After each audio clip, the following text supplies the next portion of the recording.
Thank you all so much for coming. I'm Julian Gewurtz.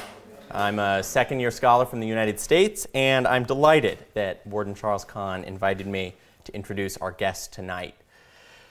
We are really very fortunate to have with us Charles Lindsay, a man whose remarkable career defies reductive labels. He is a multimedia artist and an explorer, a futurist and a photographer, and much more beside. He received a prestigious Guggenheim Fellowship to develop a cameraless process that merges photography and drawing, which has since morphed into immersive installations. He is the first ever artist in residence at the Search for Extraterrestrial Intelligence Institute, where he is working on a range of new projects that explore inspirations as diverse as encrypted signals like Morse code and humpback whale vocalizations. If the word artist was once understood to mean a painter or sculptor working with a limited set of materials on a limited number of subjects, Charles Lindsay's work shows how fully art can become a hybrid pursuit. This is art as a kind of vast intellectual and creative freedom, where no form of knowledge is off limits. Lindsay's curiosity pushes him to expand his boundaries and the boundaries of his art, and at the same time, in doing so, the boundaries of art itself. His audiences are as impressively diverse as these interests. To name just two, he has recently spoken to futurists and musicians at the electronic music festival Moogfest and at the 100-Year Starship Symposium, which is a U.S. government-funded initiative to envision and realize permanent off-Earth populations within a century. And we are very fortunate to be able to add Rhodes House to this list. Please give Charles Lindsay a very warm welcome.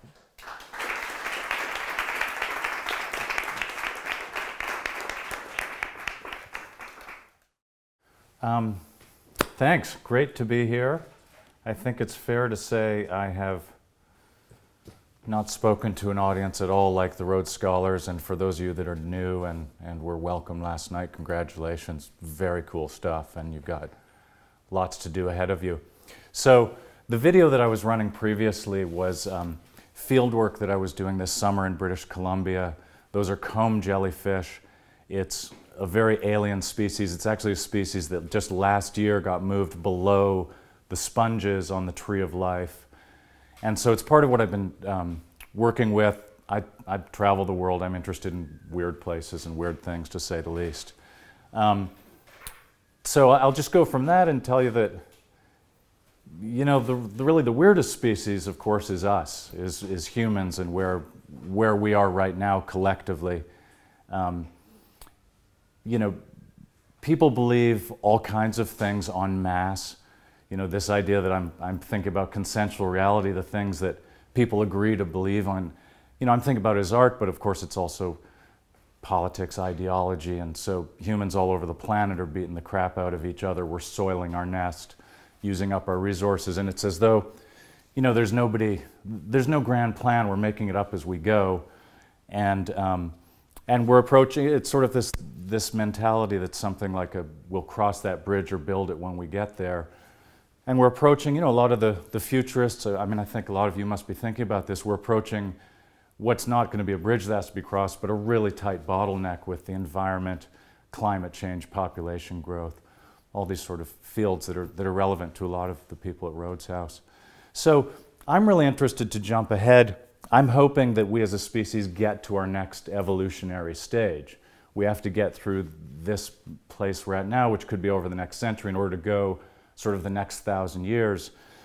And I imagine that if we do, you know, we're going to get to a point where that differentiation between sort of us and our technology is not going to exist anymore. It's the argument's going to be over. We will have merged with our technology. We're going to become something else.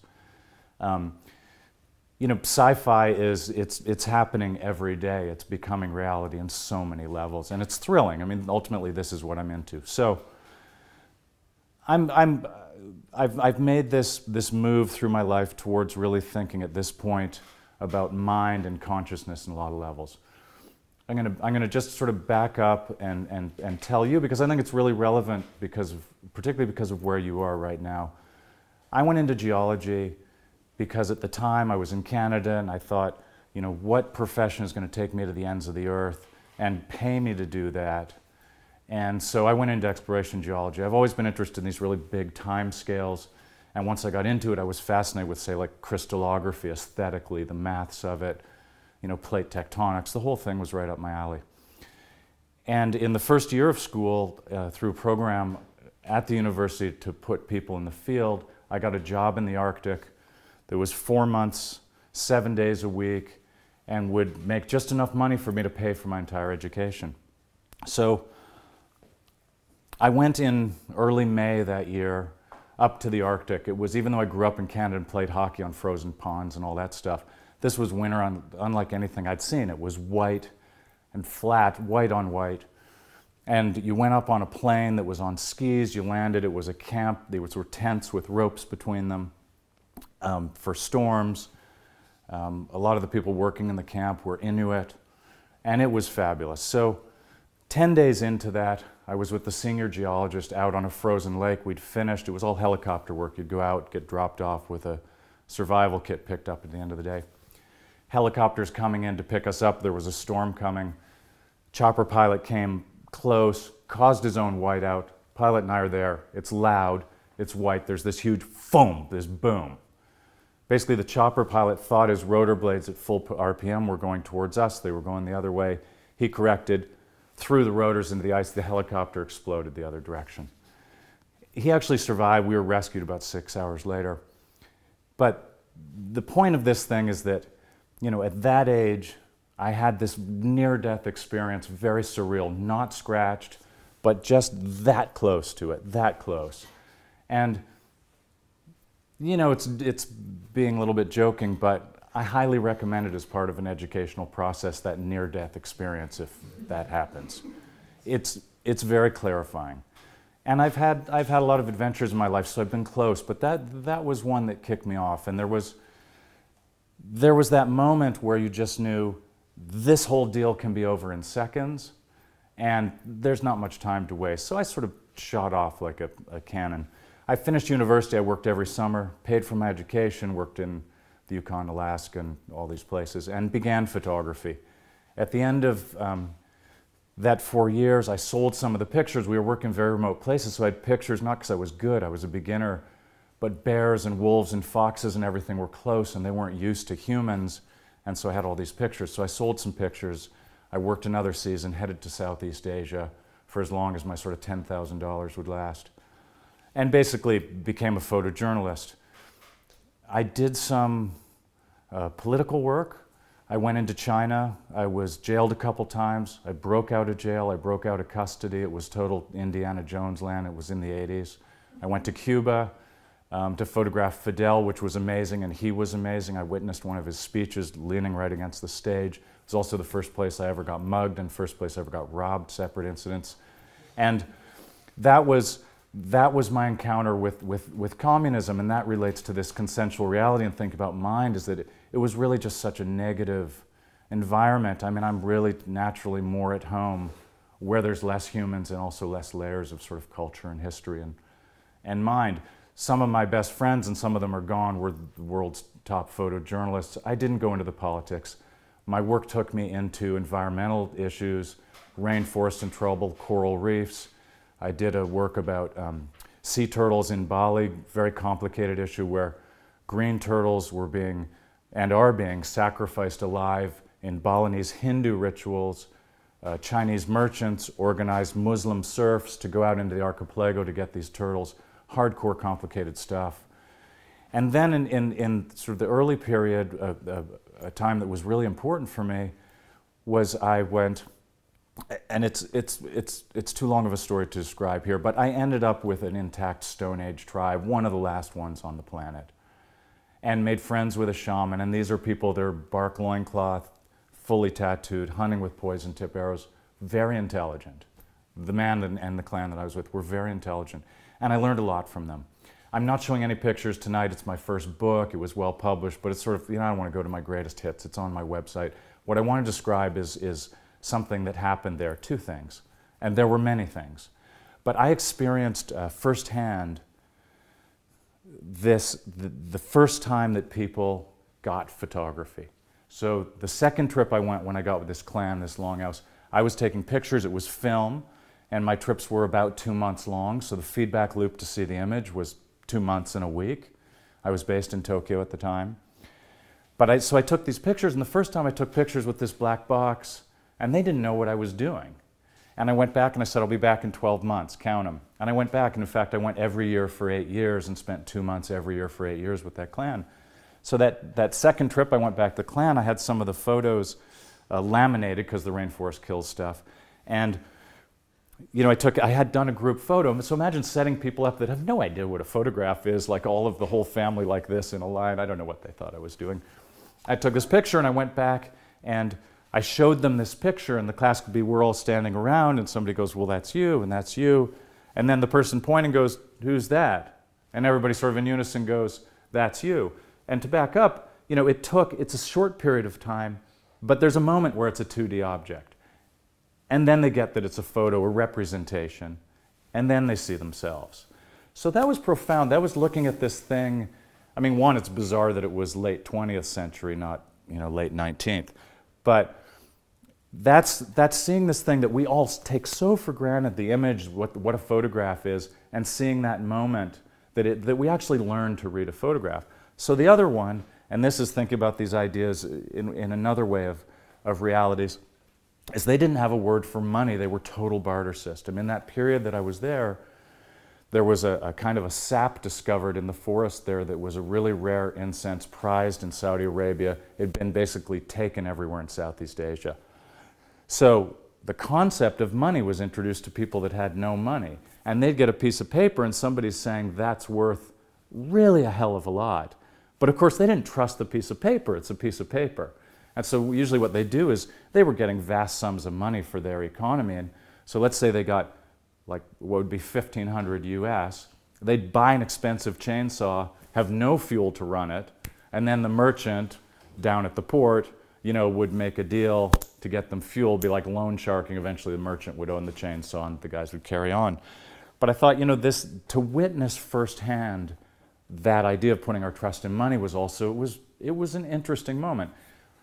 So, you know, a jump from that, there's a couple ways to go. One is, you know, there are these things that are effectively oil on canvas that are worth $140 million. I mean, it's oil on canvas, it's a painting. It requires people believing that that thing is worth that much. And, you know, I love great painting, but 140 million bucks is a lot of dough.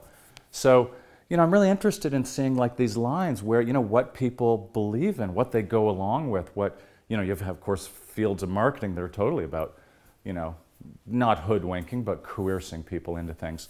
So this is sort of this broad area. I did this work out of Japan. I was doing environmental work.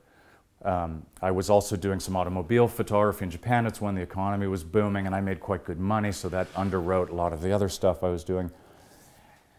And I worked hard for 10 years doing that stuff. And so I'd move from photographing Ferraris to go to the Stone Age, to go to Tokyo. And I started to be very interested in, I mean, it was surreal by definition, but I didn't see it at some point in art language as a collage, for example, as discrete bits of information that are pasted on each other. It was more like thermoclines in a lake where you could swim and you're in one reality, or I'd be with a Maharaj in India, and then, you know, the next week it'd be Tokyo, and then, you know, months later it'd be the Stone Age. And so I've been very interested in this idea of these parallel contemporary realities. Now, one of the things I was doing also, I'm really describing a period which is not long ago, but it's pre-digital. And so the way of representing, and also I was making a living, was to treat each one of these stories separately. You know, a magazine story was about the Stone Age, this was about a car. And I thought what was really significant about the period in human history that I was experiencing was that all those things were happening at once. And I didn't at that time, you know, in hindsight, find the way to fully express that. digital revolution came along, I got into sound, you know, we have all these tools that it exploded what was possible, and I felt like I was waiting my whole life for this thing to happen. And so that's like the fast jump there that brings us up to this. That's sort of a compressed how I got to the work I'm doing now. So, and now it starts to get very far out, and I would suggest with this specific audience who are very good critical thinkers and super at logic, that you might want to just like relax that muscle a little bit, because now it becomes art. So, I'm going to tell you about SETI in a minute. This is the world's biggest wind tunnel at NASA Ames. I was given 3 days to work in there.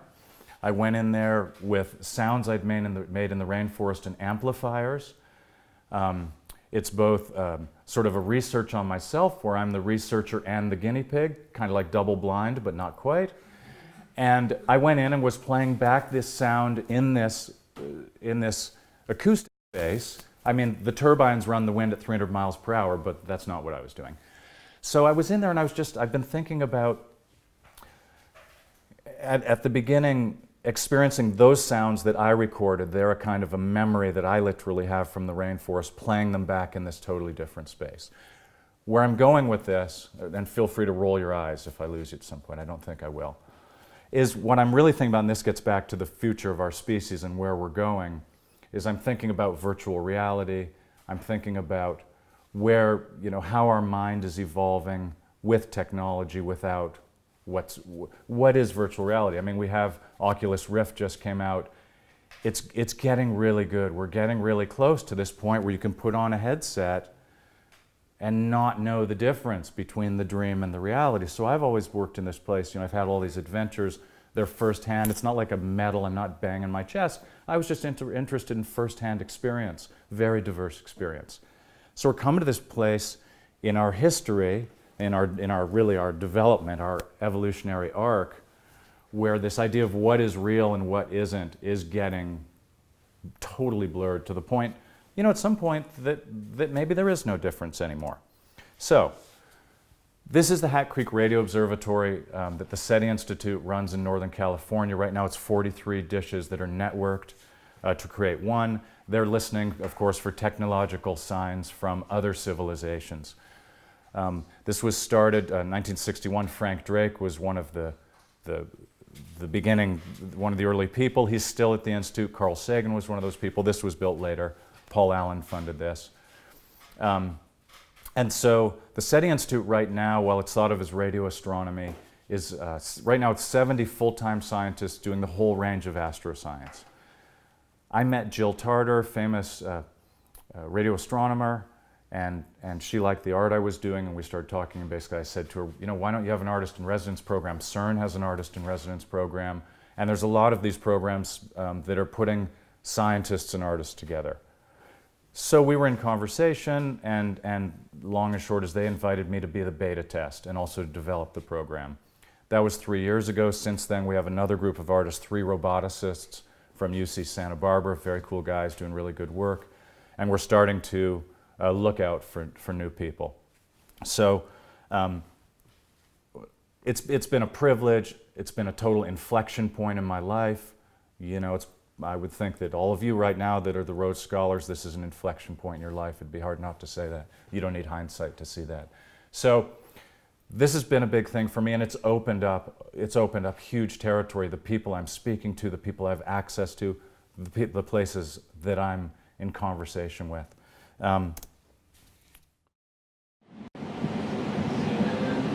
So this is a view toward the center of our galaxy. Here it is at native scale, so 1 image pixel on 1 display pixel. And this is showing kind of a very, very small region in the sky. It's about the size of your little fingernail at arm's length. But basically, Kepler showed us that basically we can expect all these stars to have planetary systems. So it's a little bit humbling. And lastly, if that's not humbling enough. So that's Chris Henze. He's the head of scientific imaging at NASA Ames. That's the NASA Ames Hyperwall, and it's driven by a floor-sized supercomputer. So I think you got what it said. That's an area of the night sky as big as the fingernail on your pinky at arm's length, full. This is Kepler. These are all other suns with planets. And, you know, it gives a backdrop to the territory that I'm thinking about, which is big. And it's also, again, it's part of this access. So this access to NASA Ames has been huge for me. This is a project I started recently. That's the D-Wave 2 at NASA Ames. So that's the quantum computer that NASA's built. Google's involved in it. And I've just started a project. This is what it sounds like.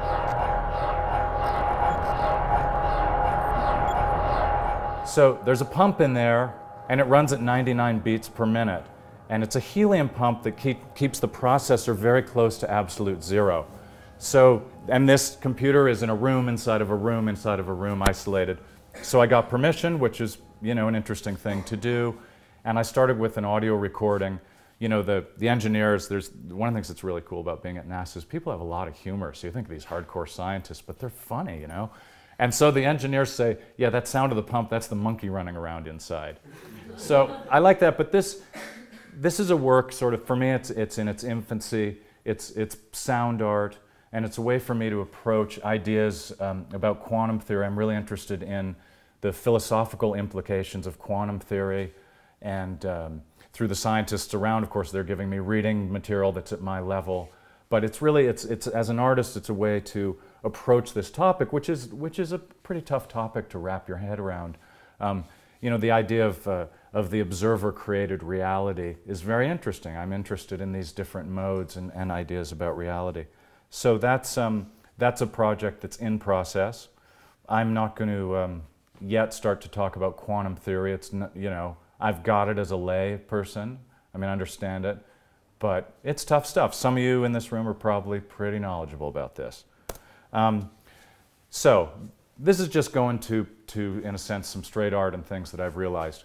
I call this the rocket brain, and I was thinking about machine intelligence and these things I've started to talk about, and I was surfing one night on eBay, and I found a missile guidance system for sale on eBay.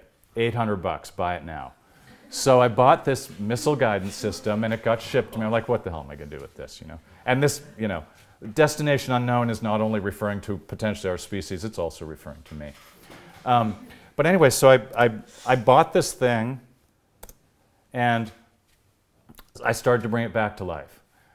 There were tags on the parts. It was built for NASA in the 70s. Everything was triple. At that point, the circuitry was still the size you could see, which is really beautiful, but it's kind of like a 3D drawing. I mean, circuitry is a kind of drawing. So I brought the gyroscope back to life. I added these fiber optic cables that run on a random pattern generator. I went to a medical glass facility, and a master made this cone out of Pyrex. And then I'm running video, a video feed of a lot of the stuff similar to what I showed that first clip, bioluminescent creatures or something I'm into and I'm seeking out in the field.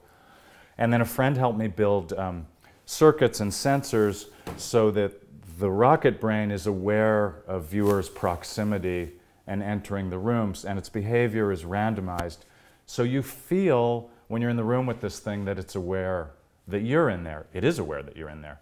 And so this is a lot of these CAD drawings I'm using for sort of museum installations and stuff. So this was one of probably the second work I did that had sensors, and then my idea that I'm totally developing now, where the art is aware of the viewer and responds to the viewer. But the random aspect of it's very important, obviously, because that's what lets us believe it. So we're jumping back into the field. This is an island I've been working on off the north tip of Vancouver Island, Canada's west coast, and I was audio recording on a beach. This is a place I've been going 3 years in a row with a friend who has a boat. It's very remote. And I was recording. He took me there because there are these walls of rocks that form a sort of billiard ball size. And this place is a horseshoe-shaped bay. It takes the whole brunt of the Pacific. And the winter storms stack these rocks as tall as this ceiling and very steep. So I could set up my mics and actually go along and sort of kick the bottom, and the walls start to collapse. And it's kind of musical, and so I'm using that as sound in some of my installations. Well, one day I turned around, we're going there, Every time we go at full moon because you get more extreme tides and it's more interesting. And I turned around to see this thing that was like a dog chasing a cat, but it was a wolf chasing an otter. And I'm like, you're friggin' kidding me. You know, it was going like that. I went over to my camera bag, grabbed my camera and started shooting and approached it on the beach. And eventually the wolf dropped the otter. The otter sort of barked like I win and ran off into the surf. And the wolf moved off about 100 yards and started howling. So, really wild place, totally unpredictable event. In fact, this place where I'm working, I'm going to show you some more about it. It has a long human history, and Kwaikutl people were there, which were one of the great tribes of the Pacific Northwest. And the acting chief was there, and he came out hearing the wolf howling. There were only 2 Indians, First Nations people there when I was there. And I told him what happened, showed it to him on the back of my camera, and he said he'd never heard of such a thing. The wolves are there every day. We saw the tracks. This is a hooded nudibranch. This also exists in this bay. And the stuff I was showing at first when you came in the video is also in that bay. These are all these creatures that upwell, particularly on full moon. So I've been photographing those. You know, I'm doing this more as, not that it's important to delineate, but I'm out in the field because I like it. I'm out there looking at these things, from lichens to bioluminescence to hooded nudibranchs, these things that are alien and primitive. It's part of my process. So I'm going to show you a video that I made with all of you in mind, and I did it this summer just to sort of take you in the field. This is all done with an iPhone. And I just wanted to sort of take you with me out to this place.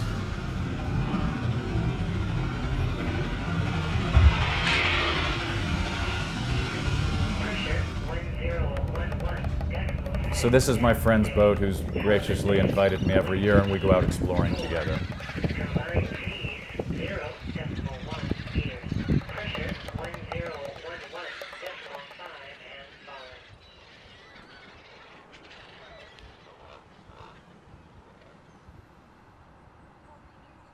On the right point there is the place where Henry Moore's garden is, as Dave and I call it. Roller Bay is up further to the north. Very quiet. There's a storm coming out of the south, and I'm facing northwest here. So the wind's behind me, unusually quiet. And this is a percussion setup out there. So I do a lot of field recording. This is part of it. I take this stuff back and I use it in who knows what. I do a lot of sound installations. And this is a whale. And one of the things I've found when I'm doing this, which may sound nuts to you, but I'm going to go for it. I know there's some musicians in the room. Is that this is like active thinking. When I'm making and recording the sounds, it's also sort of my process of thinking about all these things I'm doing. I mean, a lot of an artist's work is thinking about what's going on, what is it?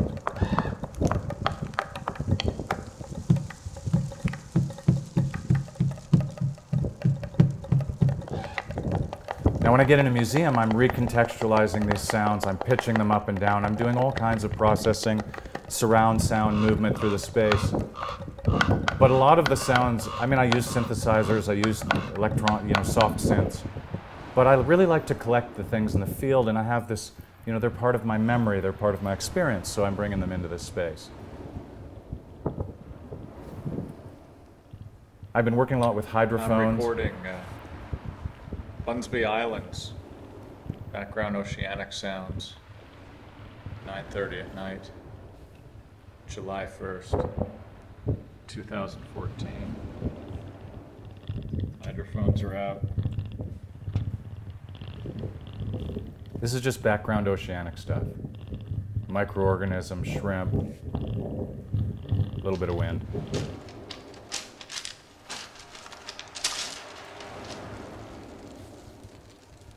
So this beach is, as much as I'm getting as far as I can from sort of the layers of human culture and history and all the stuff that goes with it. I mean, this beach saw Captain Cook, Captain Vancouver, it saw the fur trade, it saw the blankets that were infected with smallpox. And the last couple years we've been finding flotsam from the Fukushima tsunami. So it has this it has this Glass history, float, the first one and yet I you found. see, There it is. you see there's no humans on this beach except us. So there's just these little remnants. We found artifacts from early 20th century in the Indian village sites.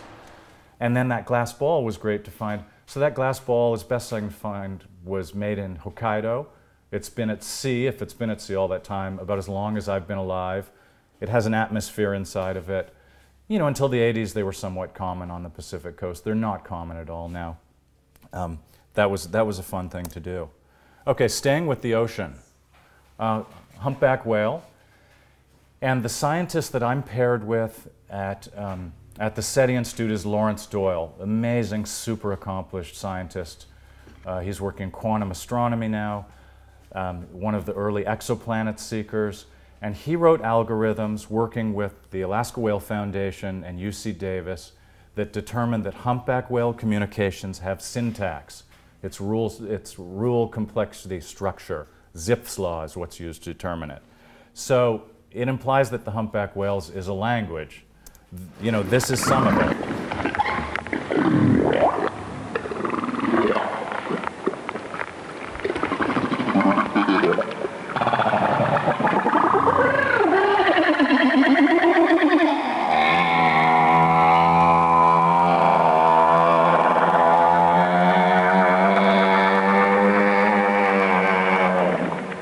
Sounds like people's roommates, but so you know, I thought this is incredible, and even though it was in the popular press, you know, not many. I don't know how many of you knew that. You know, that struck me as amazing.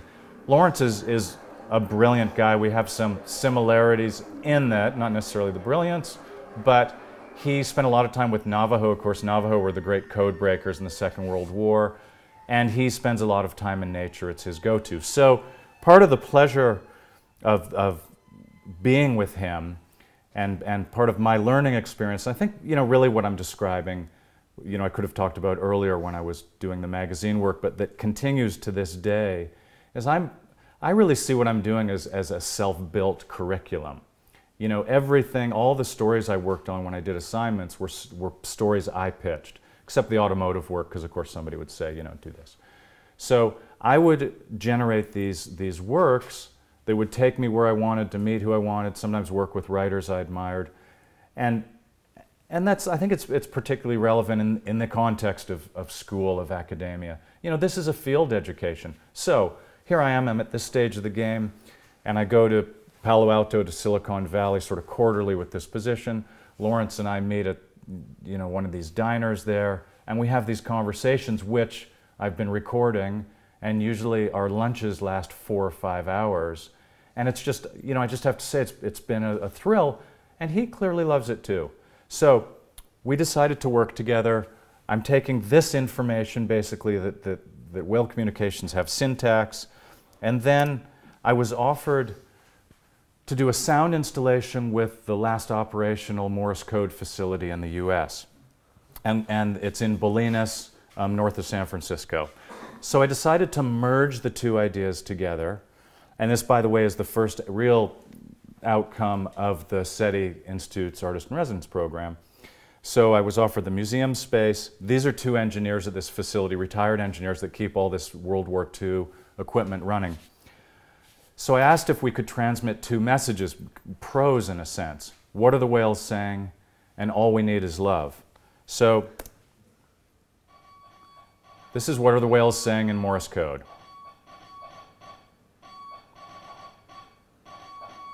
So they transmitted and received it. It comes in, it comes out on the teletype machine. I shot video around here, a lot of different video.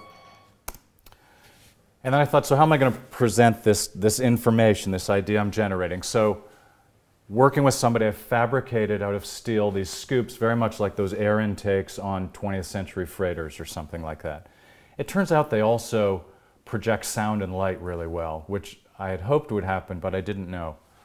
So what I did with the sound, and again, this is something I hadn't done before, but is really directing a lot of what I'm doing right now, is there's a software called Ableton Live. It's electronic musician DJ software. Part of that software, as about a year ago, has this plug-in where you can drop audio and it converts it to MIDI. So we have MIDI, which is this language that allows us to drive software samplers or software synths or something like that. I'm not sure if everybody's with me on that, but it converts it into that language. It was built for sort of DJs, so if you're walking down the street, a DJ could go bump, bump, bump. You record that audio, you drop it in, it converts it to MIDI, and then you can apply it to anything, your basses, your electronics, anything. So I took that software, I dropped the Morse code in, the message, and then I applied that to the layers of sound that are in this installation. So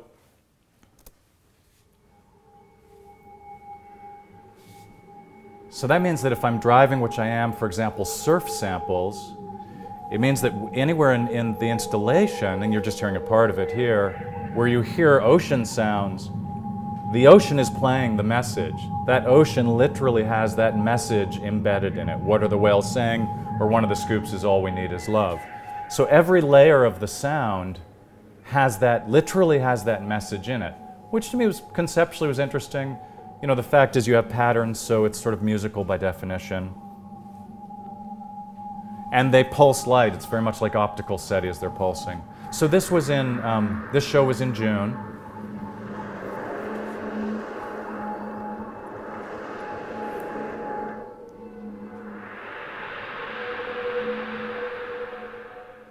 And I'm gearing up for some other shows. I meet curators as soon as I get back to the States, where I'll decide if we're maybe scaling this up. I mean, if there's a budget, I'd love a show where, let's say, there's 20 or 36 of these things and they become an orchestra. That's big space and big dough, and that's another issue, as it always seems to be. So this work is called Carbon. This was the process that I received the Guggenheim Fellowship for. It's the work that Jill saw at the SETI Institute. It's why I got that position. And what it was and is, because I'm still very actively doing it, is a kind of drawing and photography. It's a carbon-based emulsion. It's not silver. And all that means, getting away from sort of the geekdom for a little bit, is it's super highly resolved. I scan these things and I print them. This is a 3-meter tall light box. This is the back side of that light box. One of the things that's happening with this is that because of this resolution, this veracity of image, this is one of the things that we respond to in photography. It's one of the reasons, even though we know better, we believe photography. And this stuff has it, you know, the process itself has it in spades. It still depends what I do with that, obviously. So this show was a couple years ago, and then this spring, this is at the LED lab in New York, I was able to present it on these LED walls, totally new technology. That's the wall, the big one's about 4 by 4 meters. And this has been really exciting, so I'm taking this organic material and scanning it, and then what we did here is we applied it in software to a sphere that then gets stretched sort of 2 city blocks wide in virtual space and turned, and where it intersects in virtual space, the screens, it appears. One of the things that happened in this work that really is, I think, probably happened because of sound, is that the creative director and the software engineer I'm working with, we discovered a form of distortion that I found very effective. Usually this is the same technology that's on the buildings at Times Square. People want clear, undistorted images, but I actually went for some distortion in here, and this is bringing that work to life in a way that I find satisfying. These are the back, they're made. It's all assembled in 20 by 20 inch squares, so you can go building size if you like. So that medium is something I'm working in. The price point's still a bit high, but it's coming down quickly. The other thing that I'm developing with that is this feedback with sensors, so that when you would approach that wall, and of course remember it's projected, it's not projected, so there's no shadows. You can put your nose up to it, and there's also no glass. There's sort of like a screen like this has glass, so it never stops, like our iPhone, it never stops being behind glass. This has a tactile quality that I find very curious, but I'm developing the sensor and softwares with friends, it's collaborative in that regard, so that you would feel the work is aware of you when you're in its presence, but very subtly, very randomly. And that's a challenge I've set up. It's trying to imply and really make the work sentient in some way. So that's a challenge I've set myself up for. Now we're back in the field. This is Greenland, and I went with a group of rockhounds, retired geologists looking for the rarest fluorescent minerals in the world. This is a deposit where an igneous intrusion came up, imagine a blob of super hot rock, through limestone, which is former coral reef. On that perimeter, because of impurities, these bizarre minerals form.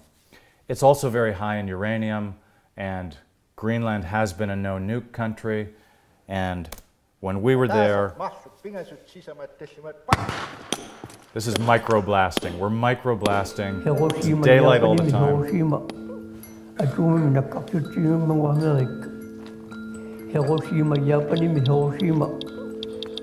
Japan, Hiroshima. The Greenlandic there is recorded off the radio. While we were there were a lot of debates about whether Greenland should allow the mining of the uranium or not, because they have a no-nuke policy, but they're beholden to Denmark, they need the dough, it's all this stuff. So that's why you hear Hiroshima and Greenlandic in that radio. So we go out and look for things like this. This was an incredible specimen. It's daylight all the time when we're there. You put a black cloth over your head, and you've got a UV lamp, sort of a professional one, and you put the lamp on, and if you see it doing that, you're like, this is good stuff. You whack it out, you fill your pack, and carry too much and hurt your knees and stuff like that. But, in that sort of, not to put too fine a point on it, but this destination unknown, I had an opportunity to do this. This was 4 or 5 years ago. I hadn't done geology since my 20s. And I didn't go thinking this was an art project. I just went because I thought it'd be neat. And so then I thought, well, I'd like to work with this stuff and present it. So this is the CAD things again. I went on LabX, which is like eBay for industrial and biotech equipment and stuff like this. And I found a couple chromatography columns. They're used in biotech industry. So beautifully handmade in France. And so I bought these things, put the rocks in them, retrofitted them with UV lights and sensors. I'm running sound through it, which is my field recordings, but processed because this is also the motion sensor. For a moment, a white light comes on, you see it's just a rock, and then it goes back to being this thing that looks like it has a universe or the Milky Way trapped in it. The sounds associated they're like tectonic sounds, they're wildlife, but I've processed them with the hope that when you come into the room, you might go, for example, well, that's but that's not a monkey. And I like that moment where we don't know. It is a turn on. Our cerebral cortex lights up. I'm trying to incite that. You have the visuals above, and without going to, I'm never an artist that's going to say this work is about anything. This work's about nothing. I'm just making it, and here it is. But it's sort of giving image and voice almost to geologic time. Now there is this concept which has a sort of unfortunate name, which is panspermia. And that's the idea that the universe was seeded somehow with the seeds for life. Really, we have life, so however you want to cut it, we don't know the fine mechanisms, but the universe is set up for life. So, I'm working with these ideas, and lo and behold, this stuff sort of springs out. So, I'm going to transition there into sort of a final segment. And this is a project I'm currently working on in Costa Rica. My wife is Catherine Chalmers. She's a well-known artist. She's working in this rainforest, which is on the Osa Peninsula in Costa Rica, Pacific coast, just north of Panama. It is one of the most biodiverse places on Earth. She's working with leafcutter ants as an artist. I do the sound for her videos, and I like to be in the rainforest. And so I've been building up a library of sound. And the project that I'm running here that I conceived a couple years ago, which is getting legs, is this. Now this is a rendering. It's a real tree, but it's a rendering of the deck and the microphones. So the project's called Osa Ears, and the idea in a nutshell is to bring real-time sound from that rainforest to anybody in the world with internet. So any classroom with a computer, anywhere on the planet with internet, in real time can listen and watch and have species identification sonograms. I have a very good team of advisors. The Rhodes warden, Charles Kahn, is one of my advisors. And so we're running this. Let me give you, this is a short video with some of the real sounds in that place. So we're doing our proof of concept in February. I have a lot of high-level meetings with politicians in Costa Rica. The program has grown so that it's in a location called Osa Conservation. It's privately protected, 5,000 acres. This is where it is. And so the project has grown through really some of the advisors that I'm working with that are saying, you know, think big and think smart. So one of the things we're trying to do, and if I can air it, I'm going to talk to Google about this, is to have, imagine in this 5,000 acres, to have about 60 stations with all kinds of sensors. So we have the sound pickup, we have the webcam, but we have everything related to climate change, all these other species identifications. And so if you imagine 10, 20, 50 years out, it would create a library of important information, everything from the stream bed to the top of the canopy. So this is, you know, I basically, at this point in my life, I have this project and I have the art, as you saw, and so these are the two areas that I'm developing. I feel very strongly about this, and we have really a lot of interest, as you can imagine. So this is the tree we picked out. This is a friend of mine who's running the drone to image the tree and some of the location. It's really a fabulous place.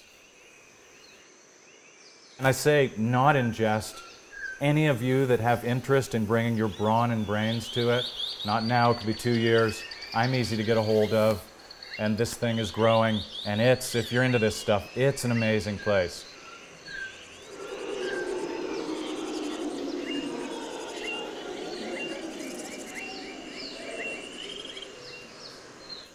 So I mean, it has the cats, it has all the monkeys, it's snaky, it has bizarre bugs, all that great stuff.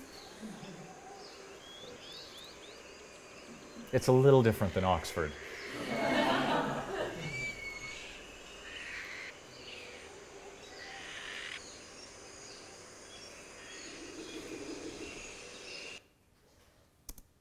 Okay, so here we are in this room. We're in Oxford, Rhodes College. We're looking at this mammal vertebrae that I picked up on the border of Yellowstone Park, and it's looking at all of you. This is great. That's it. Thank you.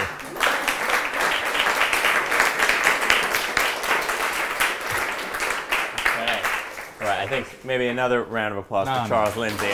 Totally awesome stuff in the most literal sense of the word. Well, listen, thanks. It's a pleasure to be here. You know, I'm really interested in the conversation. I was very psyched about having the opportunity to be with you. And so, you know, you get it, but I'm just totally grateful and humbled by what I do. I have a lot of people that help me and have over the course. You know, some of the early stuff is a little bit more like the Lone Ranger, but you know, what I'm doing now is highly collaborative. It's also the time we live in. I mean, it's changed dramatically in that period.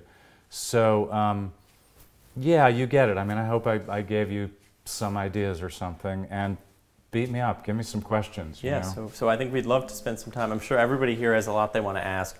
We'll do a bunch of questions in here, get a little conversation going, and then we can move next door and have some dinner and continue the conversation. So, do you want to have the first question there? Oh, thank you very much for your presentation. I was just wondering, as you progress through all of these different, what would be seen as like career jumps, but probably they make sense in hindsight. How do you... Thanks for telling me they make sense in hindsight. How do you avoid being pigeonholed in terms of and beholden by expectations of what you should do? And then what questions do you think you haven't been asking that you would like to ask? So great question. So first of all, the pigeonholing, you know, I think it's the opposite. One, I've never really cared too much about peer group pressure. I mean, I didn't even as a teenager. If anything, with the pigeonholing, what I do is so amorphous that people can't figure out what I do. I'm a disaster as something to market. It's becoming less that way. I mean, you know, I think that the installations I'm doing now have a real shape and a point, and I'm clear about what I'm doing. So, yeah, I mean, who the hell wants to be pigeonholed? But I don't know. I don't think that's, that's not my problem. And again, as long as I can pay my bills and keep going, I'm not in it for fame or to get rich. I mean, I'm doing what I love. I've been doing what I love since I was at least 18. Every morning I wake up, I'm totally grateful. I say that, humble. So the pigeonhole thing, I don't know. What questions would I ask from here? I showed you work that's new. The LED walls were in April. The Code Humpback was in June. So I've realized works really recently that I'm proud of. And they, if you can say that as an artist, they work. I mean, the audience, they got it, and they responded in very positive ways. Very positive. So, that suggests that I am asking the right questions, frankly. What do I ask next? I think it's, these are kind of like, the big questions. So I think it's more honing how I deliver the question than changing the question, if that makes sense. I'm on my questions. I'm interested in technology and consciousness. I'm interested in our perception of reality. And I'm interested in nature. Those are sort of the bookends. I'm interested in, it's almost like biomimicry. I'm very interested in this. I'm interested in these things we learn from nature. So, there's more to learn, but those are questions you could spend a lifetime on. I think that, one of the things that, I think I actually said to you earlier that, in putting together this talk, it's not a canned talk. I put this talk together for you all. It's not like I haven't spoken before, but it's a fresh talk. I look at what's happened along the way and where things went, and this idea that it was like a self-built curriculum. I was asking the questions, and the one question in hindsight led to the next, and it's amazing the degree to which that happened. Really kind of profoundly so. And things would open up at the right times. And I'm not saying there weren't disappointments, or there weren't failures, or there weren't screw-ups on, one of the qualities that I have is which probably relates to the peer group pressure thing, I'm totally willing to fall on my face, flat on my face. I'm totally willing to put my foot in my mouth. I have this pet theory that we'll know when we're enlightened because we'll have both feet in our mouth and we'll still be levitating. Anyway, enough nonsense. I don't know if I answered, Paul? So what are you recording right now? I was recording the talk. Julian said some really nice things. I thought I better grab that. Are you going to use it? Is it going to be I don't know. I don't know. The gentleman at the back, thank you guys, they're recording it. And Julian, thanks, by the way, for being my coach and advisor. I'm just recording it because it's what I do. I'm recording it so that I grab whatever you ask me. Yeah. How can you record things when you're out? Is it like a lot? kind of thing? A lot. I tend to do more in nature, but I have like a sound library. And again, part of what I was doing with that little video where I'm upside down and stuff is just, it's a joy to record. I used to go everywhere with a camera. Now I have a point and shoot. One point and shoot is so good now. But I tend to record more in the field instead of like, I used to go after wildlife. Now I go to record the sound. So, one of the things I wanted to sort of suggest, I'm not making a case for it per se, but is that this is part of being the artist, is that the process is a blast, So I am recording these things, I do use them, and I do record a lot. I'm going into London on Monday, I'm going to record all that funny English language on the train. So, I'm really curious to hear about how you go from the process of really this joy of recording sound to then actually presenting it in a visual way that's actually keeps the integrity of the sound. Well, one of the things that I'm doing is I'm not very concerned with the integrity, and that I will process the heck out of it, if that's the question.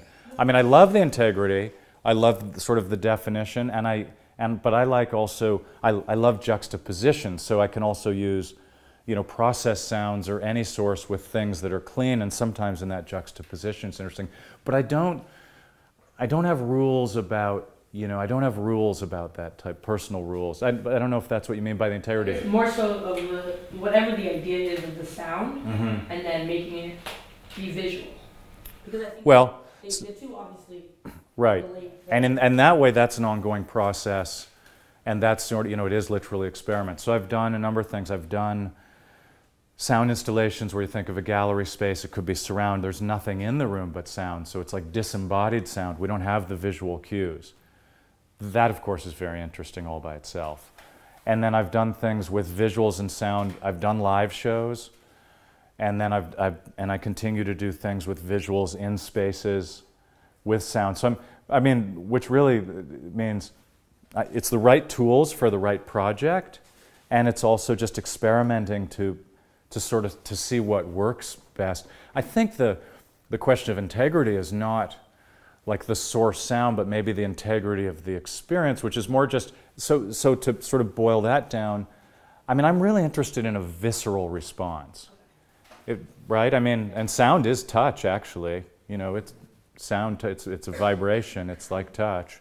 And part of what I'm interested in with visceral things, now off on another tangent, but all these things that are sculptural I've built, I really like when people touch them.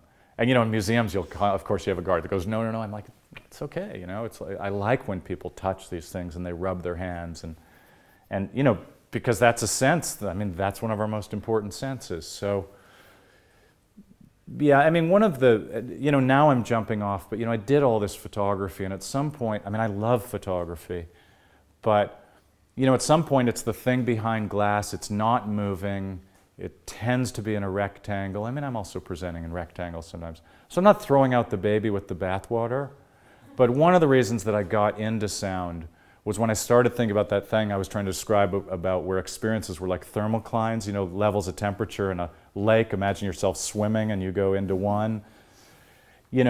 Sound really lends itself to that kind of experience, and maybe that is an answer all the way around, closer to the integrity. I've used these directional speakers so that you can be hearing something in an area that big and somebody else can be hearing another, and you walk between. So Thank you. Thank you. Great. So I have so much I want to ask, but I'll start with a question about futurism. Yeah. Early in your talk, you spoke about this cyborging future where human beings would be merged with digital technology such that there was really no distinction to really draw. Yet, and your work draws on a lot of really state-of-the-art technology, the nuclear or the robot brain or the missile brain, yeah. the rocket brain. Rocket brain. Yet at the same time, one thing I was surprised throughout the course of the talk was how much you seemed interested in human origins in our past. Sure. And not just the machine, but also the organic, the Stone Age clan that you spent years with, and the rainforest and this artifact. So with your futurist commitments, what keeps you looking back? And where do you place the human in between kind of the animal and the machine? Great questions. So I think short one is I'm interested in the full spectrum of human development, and I think it was implied with the Stone Age people, but I know very clearly that one of the things I was interested in there was I was interested in how humans first related to nature and behaved in it, and that's ultimately why I went to those hunting tribes. I also did work with the last traditional bear hunters in Japan. I went with the whalers, Inuit whalers in the Arctic, but the people in the rainforest were sort of the most original. And so I was interested in what they thought about nature, but I was also interested in this belief system, which is animism, that doesn't rest on all these other layers of belief. So I do go back to it simply because it's the foundation, it is the beginning, and it seems to get kind of messy in the middle, but it gets complicated. So, commitment to futurism, I'm very interested in what's happening, and I'm not, I think the only reason you would deny the progress, we can talk all we want about where it's going to go and speculate, is fear. Most people are afraid of this idea, but it's already happening. The phone is prosthetic memory and a whole bunch of other things. So, as soon as you put it in your ear, we're already pretty close. And, the thing when I was starting is that we all know this, we're in the trajectory of us as a species. If you look at the things, how we're behaving at a species level, we're in our early adolescence at best, right? We're wrecking this place we live. Not to be cynical, I actually was encoded for the optimist gene, so I'm happy about that. Or I'm just happy. But anyway, And we'll continue to talk. Great. So we have time for one last question. let's go right here in the front row.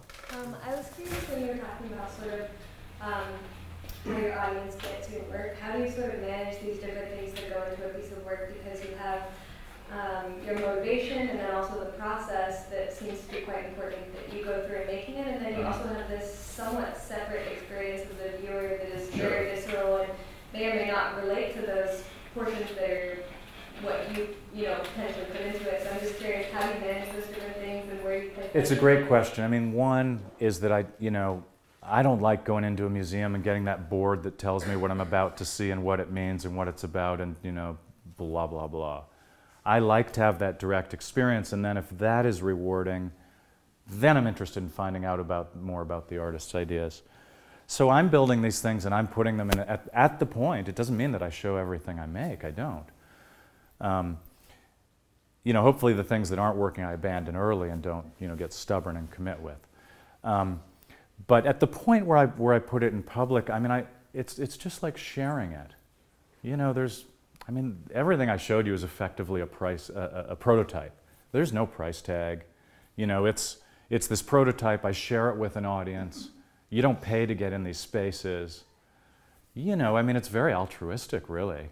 And so, I put it there, but then I'm not concerned with controlling how the audience feels about it. That's not for me to do anyway. And I don't want to. I want to know what we're doing. I want to know what you think, actually, which is part of what we're doing. I don't know if that answers the, yeah. All right, well, thank you all so much. We have dinner in the next room, and thanks to Charles Lindsay. Thank you.